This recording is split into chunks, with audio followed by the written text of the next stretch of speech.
राधे राधे, जय माता की भक्तों। आप सभी का स्वागत करती हूँ स्पिरिचुअल ज्ञान साधना में और आप सभी से अनुरोध करती हूँ कि स्पिरिचुअल ज्ञान साधना को सब्सक्राइब कर लीजिए और बेल आइकन को प्रेस कर दीजिए ताकि आपको नई नई वीडियोस का नोटिफिकेशन। जय श्री हरि, जय माता की। राधे राधे भक्तों, कैसे हैं आप सभी लोग। आशा करते हैं भगवान की कृपा से सभी लोग बहुत अच्छे होंगे। प्रिय भक्तों, जब हम एकादशी का व्रत करते हैं तो एकादशी के व्रत में हमें कुछ नियमों का पालन अवश्य करना चाहिए। वैसे तो एकादशी का जो व्रत है इसके नियमों का पालन 3 दिनों तक होता है। दशमी तिथि, एकादशी और द्वादशी। द्वादशी के तिथि में जब हम व्रत का पारण करते हैं तो पारण के साथ ही यह व्रत पूर्ण माना जाता है। बिना पारण के यह व्रत अधूरा माना जाता है। और पारण के दिन हमें तुलसी माता की कथाओं का श्रवण अवश्य करना चाहिए। जैसा कि आप सभी जानते हैं कि भगवान श्री हरि को तुलसी अत्यधिक प्रिय है। भगवान श्री हरि बिना तुलसी पत्र के ना ही भोग स्वीकार करते हैं और ना ही पूजा। एकादशी के दिन हमें तुलसी माता के समीप दीप दान करना चाहिए और कथाओं का श्रवण भी करना चाहिए। तो भक्तों, आज की इस सुंदर वीडियो में हम आपको तुलसी माता की बहुत ही सुंदर कथाएं सुनाने वाले हैं जो कि एकादशी व्रत के पारण में सुनी जाती हैं। प्रिय भक्तों, आप सभी से निवेदन है, बड़ी ही श्रद्धा, प्रेम और भक्ति भाव के साथ इन कथाओं का श्रवण कीजिए। बोलिए गणेश भगवान की जय, गौरी शंकर भगवान की जय, लक्ष्मी नारायण भगवान की जय। बोलिए तुलसी माता की जय।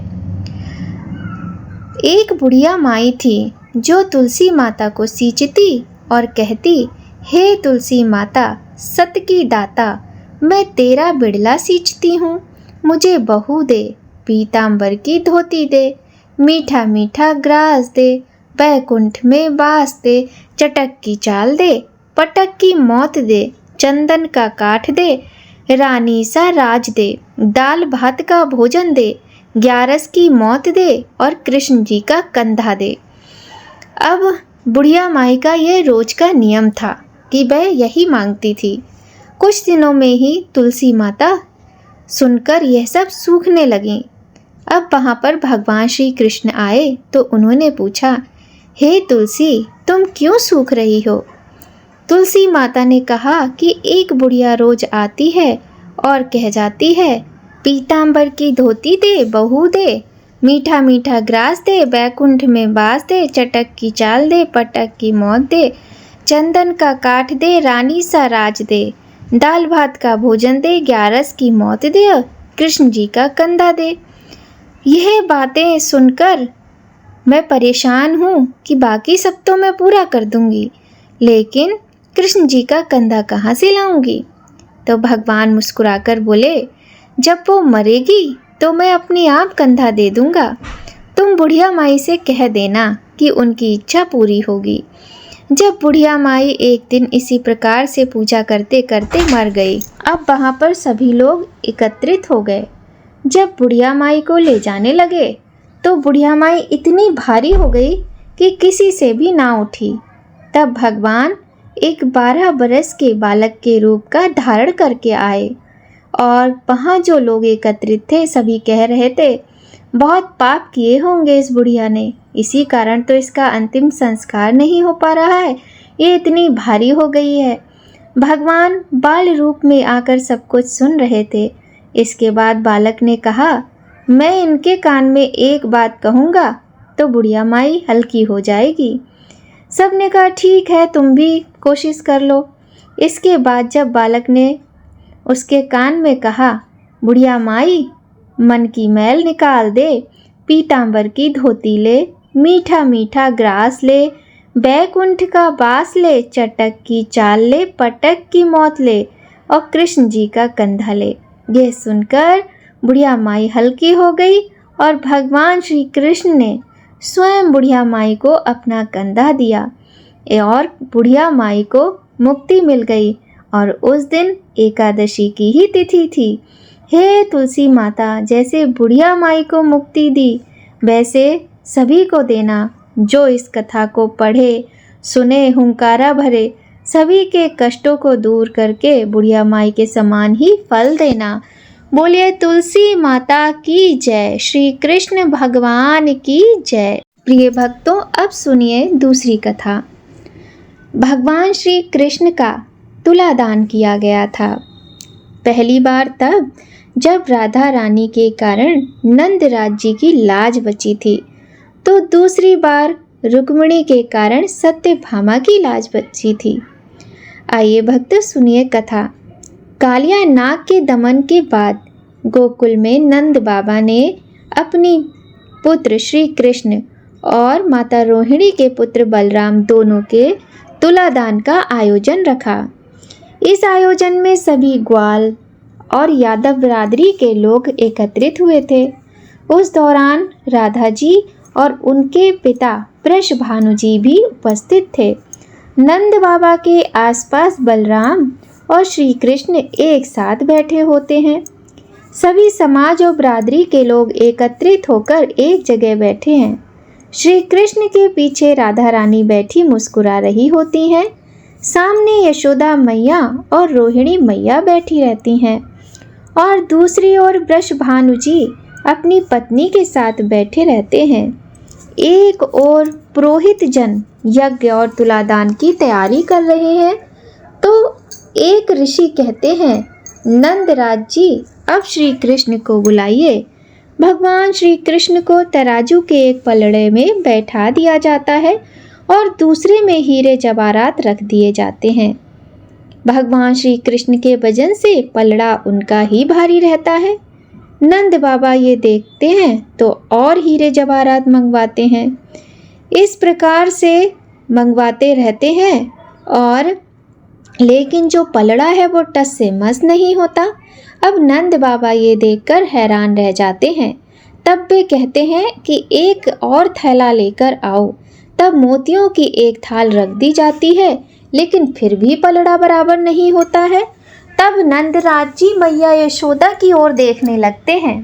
फिर वे कहते हैं, एक थैला और लाओ। राधा रानी और श्री कृष्ण मुस्कुरा रहे हैं।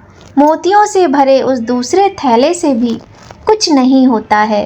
तो यशोदा मैया, रोहिणी और नंद बाबा आश्चर्य से परेशान और हैरान हो जाते हैं। पुरोहित भी ये देखकर हैरान रहते हैं कि कान्हा का वजन इतना कैसे ज़्यादा हो गया। तब नंद बाबा कहते हैं, एक थैला और लाओ। और थैले लाए जाते हैं, उनसे भी कांटा हिलता तक नहीं है। सभी थाल समाप्त हो जाते हैं। तब यशोदा मैया उठकर एक एक करके अपने सारे गहने निकाल कर रख देती हैं। उनके आसपास दाऊ और राधा भी खड़े हो जाते हैं। फिर धीरे से दाऊ राधा के पास जाकर उन्हें प्रणाम करते हैं। राधा रानी समझ जाती हैं। फिर राधा रानी उन्हें अपने बालों में लगी बेड़ी के फूल तोड़कर दे देती हैं। दाऊ वे फूल लेकर तराजू के दूसरे पलड़े पर रख देते हैं। पलड़ा एकदम से झुककर नीचे जमीन से लग जाता है और श्री कृष्ण ऊपर हो जाते हैं। सभी प्रसन्न होकर मुस्कुराने लगते हैं।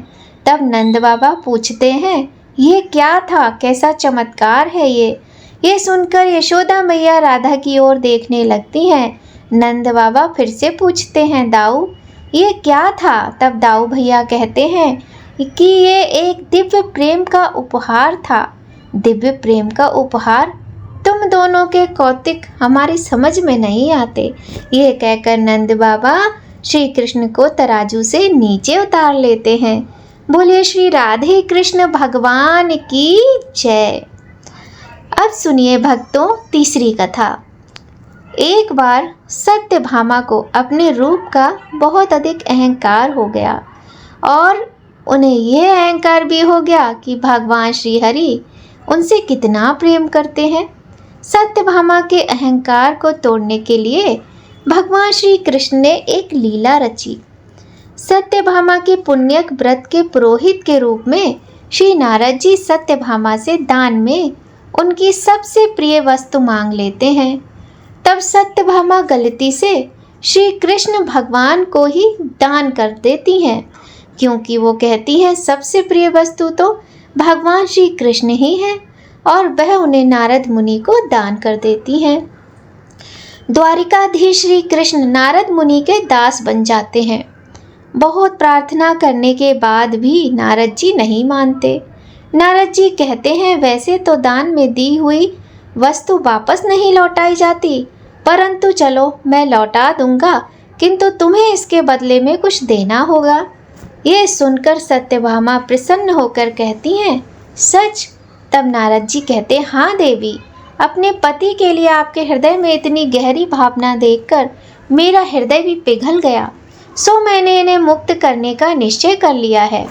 अब आप मुझे अपनी दूसरी प्रिय वस्तु दीजिएगा जो मैं कहता हूँ, इनका मोल चुकाइए। यह सुनकर सत्यभामा कहती हैं, कुछ क्या मुनिवर, इनके बदले में मैं आपको इतना दूंगी कि जितना आपने सोचा भी नहीं होगा। आज तक आपको किसी ने कुछ दिया भी नहीं होगा। यह सुनकर श्री कृष्ण सत्यभामा को देखते हैं कि हाँ, अभी भी अहंकार बाकी है। सत्यभामा कहती हैं कि ऐसी अमूल्य मणियाँ हैं, ऐसे रत्न हैं और इतना सोना है कि सांप समेटते समेटते थक जाएंगे, परंतु सोना खत्म नहीं होगा। यह सुनकर नारद मुनि कहते हैं, नारायण नारायण, मैं इतने धन का क्या करूँगा देवी? शास्त्र कहता है कि ब्राह्मण को लोभी नहीं होना चाहिए। मैं तो उतना ही लूँगा जितना शास्त्र में मर्यादा है। तब सत्यभामा कहती हैं, शास्त्र में कितनी मर्यादा है? यह सुनकर नारद मुनि कहते हैं कि शास्त्र कहता है कि इस परिस्थिति में श्री कृष्ण के तोल के बराबर कोई भी पदार्थ दे दीजिए, बस प्रायश्चित स्वीकार हो जाएगा। यह सुनकर सत्यभामा कहती हैं, कोई भी पदार्थ अर्थात? तब नारद मुनि कहते हैं, नारायण नारायण, अर्थात कुछ भी देवी, कुछ भी, फल हो, फूल हो, चावल हो, चाहे पत्ते ही हो देवी, जो कुछ भी आप श्रद्धा से इनके तोल के बराबर देंगी वो मैं स्वीकार कर लूँगा। ये सुनकर सत्यभामा गर्वित होकर प्रसन्न हो जाती हैं और कहती हैं, धन्यवाद देवर्षि। जब सत्यभामा इनका तुलादान करेंगी तो फूल पत्तों से नहीं, सोने चांदी से करेगी, माणिक मोतियों से करेगी। यह सुनकर नारद मुनि हंसते हुए कहते हैं, नारायण नारायण, जैसी आपकी इच्छा देवी, तुलादान का प्रबंध कीजिए। यह सुनकर हाथ जोड़कर सत्यभामा कहती हैं, जी। तब श्री कृष्ण नारद मुनि की ओर देखकर मुस्कुराते हैं। फिर सभी लोगों और कई ब्राह्मणों के समक्ष विधिवत रूप से तुला के एक पलड़े में भगवान श्री कृष्ण को बिठाया जाता है और दूसरे में सत्यभामा थाल में सजे सोने चांदी और माणिक को रखती हैं। कई थाल रखने के बाद भी जब वह ये देखती हैं कि श्री कृष्ण का पलड़ा तो हिला भी नहीं, तब वह और थाले रखवाती हैं। अंत में सत्यभामा का सारा खजाना खाली हो जाता है, परंतु श्री कृष्ण बैठे के बैठे ही रहते हैं। फिर सत्यभामा निराश होकर अपने शरीर के गहने भी तराजू पर चढ़ा देती है, परंतु कुछ भी नहीं होता है। फिर रुक्मणी खड़ी सत्यभामा के पास जाती हैं तो सत्यभामा कहती हैं, दीदी, मेरे पास जो कुछ था मैं सब कुछ इन्हें अर्पण कर चुकी हूँ। तब रुक्मणी कहती है, सत्यभामा, अभी सब कुछ कहाँ अर्पण किया है तुमने? फिर रुक्मणी अंगूठी की ओर संकेत करके कहती हैं, ये देखो, ये मुद्रिका अभी भी तुम्हारे पास है। फिर रुक्मणी मुद्रिका निकाल कर कहती है, आभूषण तो देह के बाहरी आडंबर होते हैं पगली, इनके सहारे तुम श्री कृष्ण को तोलने चली थी, परंतु देख लिया ना इनका कौतुक। इन्हें अपनी आत्मा के अनुराग से तोलो सत्यभामा, एक पत्नी की भावना से तोलो। हाँ, ये सोने के आभूषण तुम्हारे अहंकार के प्रतीक थे, अच्छा किया जो उन्हें अर्पण कर दिया। अब एक भक्त की भांति इन्हें पुकारो, भक्ति और प्रेम से ये हार जाएंगे, धन और अहंकार की शक्ति से नहीं। श्री कृष्ण सत्यभामा की ओर देखकर मुस्कुरा रहे होते हैं। फिर रुक्मणी वह अंगूठी सत्यभामा को देकर कहती हैं, लो, ये अंतिम मुद्रिका पूरी श्रद्धा के साथ चढ़ा दो और इसके साथ अपनी आत्मा भी चढ़ा दो। इस तुला पर निश्चय ही तुम्हारी जीत होगी सत्यभामा। धन का अहंकार छोड़ो। ये तो तुलसी के पत्ते से भी रीझ जाएंगे। फिर रुक्मणी तुलसी जी का एक पत्ता लेकर अंगूठी में लगाकर सत्यभामा को दे देती हैं। सत्यभामा उसे लेकर देखती हैं और अपने माथे से लगाकर पूर्ण श्रद्धा और भक्ति भाव से तुला पर रख देती हैं और तभी चमत्कार होता है। प्रभु का पलड़ा ऊपर उठ जाता है। सभी खड़े होकर प्रसन्न होकर फूल बरसाने लगते हैं और सत्यभामा भी यह देखकर आश्चर्यचकित, अचंभित और प्रसन्न हो जाती हैं और श्री कृष्ण को अश्रु भरकर भक्ति भाव से देखने लगती हैं। श्री कृष्ण भी प्रसन्न होकर सत्यभामा को देखकर गदगद हो जाते हैं। बोलिए नारायण नारायण। बोलिए श्री कृष्ण भगवान की जय। तुलसी माता की जय। प्रिय भक्तों, आइए अंत में अब हम करते हैं तुलसी माता की आरती। तुलसी माता की आरती हमें तुलसी माता के समक्ष दीप जलाकर अवश्य करना चाहिए। ऐसा करने से भगवान श्री कृष्ण की, भगवान श्री हरि की कृपा प्राप्त होती है। तुलसी महारानी नमो नमो, हरि की पटरानी नमो नमो। धन तुलसी पूरण तप कीनो, शालिग्राम बनी पटरानी। जाके पत्र मंजरी कोमल, श्रीपति चरण कमल लपटानी। धूप दीप नैवेद्य आरती, पुष्पन की वर्षा बरसानी। 56 भोग 36 व्यंजन, बिन तुलसी हरि एक न मानी। तुलसा महारानी नमो नमो, हर की पटरानी नमो नमो। सभी सखी मैया तेरो यश गावे, भक्ति दान दीज महारानी नमो नमो। तुलसा महारानी नमो नमो, हरि की पटरानी। बोलिए तुलसी माता की जय। बोलिए विष्णु भगवान की जय। लक्ष्मी माता की जय। लक्ष्मी पति श्री विष्णु भगवान की जय। प्रिय भक्तों, बहुत ही सुंदर इन कथाओं के साथ और आरती के साथ हमें अपने व्रत का पारण करना चाहिए। इन कथाओं के साथ और आरती के साथ तुलसी माता की और भोग की जो थाली है उसमें एक तुलसी पत्र रखकर जब हम प्रभु को अर्पित करते हैं पूर्ण श्रद्धा भाव और भक्ति के साथ, तो प्रभु स्वीकार करके हमारी पुकार सुनकर दौड़े चले आते हैं और अपने भक्तों के समस्त दुखों को दूर करते हैं। प्रिय भक्तों, आज की ये वीडियो आपको थोड़ी भी अच्छी लगे तो वीडियो को लाइक करें। चैनल पर यदि पहली बार आए हैं तो चैनल को सब्सक्राइब करके बेल आइकन प्रेस कर दीजिए ताकि आपको महत्वपूर्ण वीडियोस का नोटिफिकेशन समय पर मिले। तो भक्तों, आज की वीडियो में बस इतना ही। आप सभी पर भगवान लक्ष्मी नारायण की कृपा सदा बनी रहे, इसी कामना के साथ जय माता की। राधे राधे भक्तों।